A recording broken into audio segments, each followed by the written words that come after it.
आपको शोले फिल्म का वो सीन तो याद ही होगा जिसमें जय वीरू यानी अमिताभ और धर्मेंद्र जेल से भागने का प्लान बना रहे थे। कितना मजेदार सीन था ना। पर क्या असल जिंदगी में जेल से भागना इतना आसान है? अब आप सोच रहे होंगे कि हम आपको ये फिल्मी कहानी क्यों याद दिला रहे हैं। असल में कुछ ऐसा ही हुआ है अंबाला सेंट्रल जेल में, जहां एक कैदी ऐसे ही फिल्मी स्टाइल में जेल से भागा है। बात 27 सितंबर की है। दोपहर का समय था।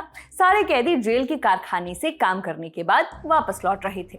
उनकी गिनती के दौरान जेल कर्मियों को कैदियों की संख्या में कुछ गड़बड़ दिखी। फिर दोबारा गिना गया तो एक कैदी कम मिला। जेल के कर्मचारियों में भगदड़ मच गई।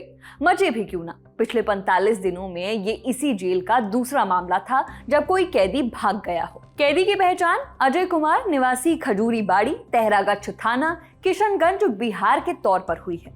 अजय पर 17 मार्च 2024 को आईपीसी की धारा 363, 366 ए और 376 2 और इसके अलावा पॉक्सो एक्ट के तहत मनसा देवी कॉम्प्लेक्स पंचकुला में केस दर्ज हुआ था, जिसके बाद उसे न्यायिक हिरासत में भेज दिया गया। तो जेल के कर्मचारियों ने जब सीसीटीवी फुटेज देखी तो पता चला कि बंदी अजय ने पहले कारखाने की छोटी दीवार को पार किया और फिर 18 फीट ऊंचे बिजली के खंभे पर चढ़कर बिजली की तार के सहारे बड़ी दीवार के ऊपर से बाहर निकल गया। चौंकाने वाली बात यह है कि ये वही तारें हैं जिनसे जेल में बिजली आती है, लेकिन सेंट्रल जेल के उप अधीक्षक ने बताया कि पिछले कुछ समय से बिजली बार बार कट रही थी, जिसका फायदा उठाते हुए अजय इन तारों के सहारे भाग गया।